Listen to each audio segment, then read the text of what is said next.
സന്നിഹിതരായിട്ടുള്ള നിങ്ങൾക്ക് ഞാൻ അഭിവാദ്യങ്ങൾ അർപ്പിക്കുകയാണ്. നിങ്ങളാണ് ശക്തി. ഞാൻ ഓർക്കുകയായിരുന്നു, റാലി തുടങ്ങിയ സമയം മുതൽ അവസാനിക്കുന്നത് വരെ മുൻപിൽ നിന്ന് മുദ്രാവാക്യം വിളിച്ച വ്യക്തി ഒരു ക്ഷീണവുമില്ലാതെ, ആർക്കും മുദ്രാവാക്യം കൈമാറാതെ ആവേശപൂർവ്വം ശക്തിയോടുകൂടി കത്തോലിക്ക വിശ്വാസികൾ മുന്നോട്ട് എന്ന് പറഞ്ഞപ്പോൾ അറിയാതെ ചെറിയൊരു രോമാഞ്ചം കൊള്ളുകയാണ്. കത്തോലിക്ക വിശ്വാസികൾ മുന്നോട്ട്, യഥാർത്ഥ വിശ്വാസത്തിൽ നിൽക്കുന്നവരാണ് ഇന്ന് രംഗത്തിറങ്ങിയിരിക്കുന്നത്.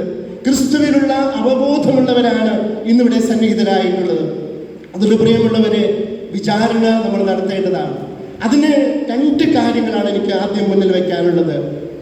നമ്മൾ ആദ്യം ഈ 21 പേരെയും അതിരാവിലെ ഒരു പ്രകോപനവുമില്ലാതെ ഒരക്രമവും ചെയ്യാതെ ശാന്തമായിട്ട് കിടന്നുറങ്ങുന്ന സമയത്ത് വലിച്ചിറക്കിക്കൊണ്ട് പോയപ്പോൾ അവർ ഒരു ചോദ്യം ചോദിച്ചു, നിങ്ങളുടെ കയ്യിൽ അറസ്റ്റ് വാറണ്ട് ഉണ്ടോ? അറസ്റ്റ് വാറണ്ട് ഇല്ല. നിങ്ങളുടെ കയ്യിൽ എന്തെങ്കിലും ഓർഡർ ഉണ്ടോ സർക്കാരിൻ്റെ ഞങ്ങളെ ഇവിടുന്ന് ഒഴിപ്പിക്കാനായിട്ട്? ഇല്ല. പിന്നെ എന്തുകൊണ്ട് എന്ന ചോദ്യത്തിന് പോലീസിന് ഉത്തരമില്ലായിരുന്നു, തർക്കുത്തരമായിരുന്നു. ആ തർക്കുത്തരമാണ് അവർ വലിച്ചഴിച്ചുകൊണ്ട് പോകാൻ കാരണം.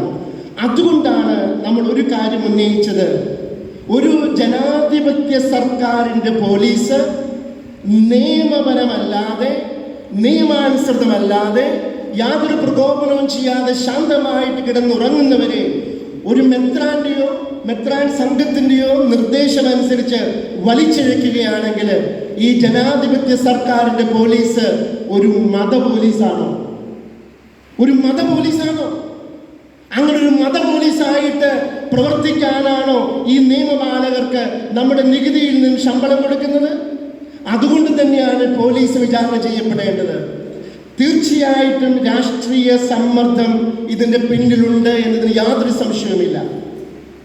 ഒരടുത്ത പോലീസ് ഓഫീസർ, നമ്മളോട് അനുഭവമുള്ളൊരു പോലീസ് ഓഫീസർ, എനിക്ക് വ്യക്തിപരമായിട്ട് അറിയാവുന്ന ഒരു വ്യക്തി എന്നോട് പറഞ്ഞു, അച്ഛാ, ഇത് CM-ൻ്റെ ഓഫീസിലേക്ക് ഒന്നുകിൽ ബോസ്കോ പുത്തൂർ മെത്രാൻ അല്ലെങ്കിൽ മൗണ്ട് സെന്റ് തോമസിൽ നിന്ന് ഏതെങ്കിലും അധികാരപ്പെട്ടവരെ നേരിട്ട് വിളിച്ചിട്ട് CM-ൻ്റെ ഓഫീസിൽ നിന്നും മുഖ്യമന്ത്രിയുടെ ഓഫീസിൽ നിന്നും കിട്ടിയ നിർദ്ദേശമനുസരിച്ചാണ് ഈ പോലീസ് പ്രവർത്തിച്ചിരിക്കുന്നത്.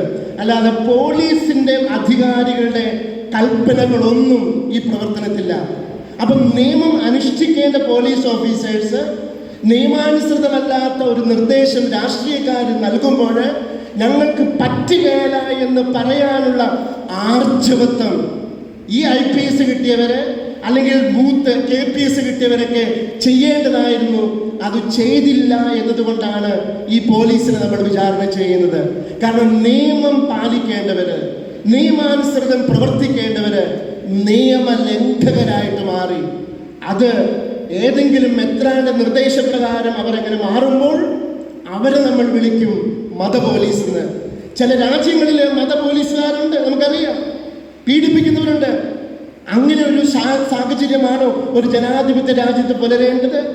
അങ്ങനെ ഒരു നിയമാനുസൃതമല്ലാതെ ഇവരെ പീഡിപ്പിച്ചു കഴിഞ്ഞപ്പോൾ അക്രമം എന്താ പറയുക, വലിച്ചിഴച്ച് കൊണ്ടുപോകുമ്പോൾ ഒട്ടും മാന്യമല്ലാത്ത രീതിയിൽ ഒരു മനുഷ്യത്വരഹിതമായിട്ട് പെരുമാറുമ്പോൾ ഞാൻ ഓർത്തുപോയ മറ്റൊരു കാര്യമുണ്ട്. പൊതുവെ സമൂഹത്തിൽ അംഗീകരിക്കപ്പെടുകയും ബഹുമാനിക്കപ്പെടുകയും ചെയ്യുന്നവരാണ് വൈദികര്. ഇങ്ങനെ പൊതുവെ അംഗീകരിക്കപ്പെടുകയും ബഹുമാനിക്കപ്പെടുകയും ചെയ്യുന്ന വൈദികരോട് ഈ പോലീസുകാർ ഇങ്ങനെ നിഷ്ഠൂരമായി പെരുമാറിയെങ്കിൽ സാധാരണ മനുഷ്യക്കാരുടെ അവസ്ഥ ഓർത്ത് നോക്കിക്കേ. സാധാരണ മനുഷ്യരോട് രാഷ്ട്രീയ സമ്മർദ്ദത്തിൻ്റെ പേരിൽ നിയമാനുസൃതമല്ലാതെ പോലീസ് ചെയ്തു കൂട്ടാൻ സാധ്യതയുള്ള ക്രൂരമായ കാര്യങ്ങൾ ഓർത്ത് നോക്കിക്കൊള്ളൂ. ഇടയ്ക്ക് നമ്മൾ പത്രത്തിൽ വായിക്കും, ലോക്കപ്പിൽ തൂങ്ങി മരിച്ചു. ലോക്കപ്പിൽ തൂങ്ങി മരിച്ചതാണോ? ഇപ്പോൾ സംശയിക്കേണ്ടിയിരിക്കുന്നു. ഏറ്റുമുട്ടലിൽ കൊല്ലപ്പെട്ടതാണോ? കൊന്നു വീഴ്ത്തുകയാണ്, എന്നിട്ട് വാർത്ത കൊടുക്കുന്നു ഏറ്റുമുട്ടലിൽ കൊല്ലപ്പെട്ടു എന്ന്. അപ്പോൾ ഈ ഒരു കാര്യം കൂടെ നമ്മുടെ മനസ്സിലുണ്ടാകണം. ഇങ്ങനെ ഒരു സമൂഹത്തിൽ പൊതുവെ ബഹുമാനിക്കപ്പെടുന്ന ഒരു വിഭാഗം വൈദികരെ ഒരു രാത്രിയുടെ മറവിൽ ഇങ്ങനെ ചെയ്തെങ്കിൽ സാധാരണക്കാരായ മനുഷ്യരോട് ഇവര് എങ്ങനെയായിരിക്കും പെരുമാറുക എന്ന് ഓർക്കുമ്പോൾ സങ്കടം തോന്നിയത്.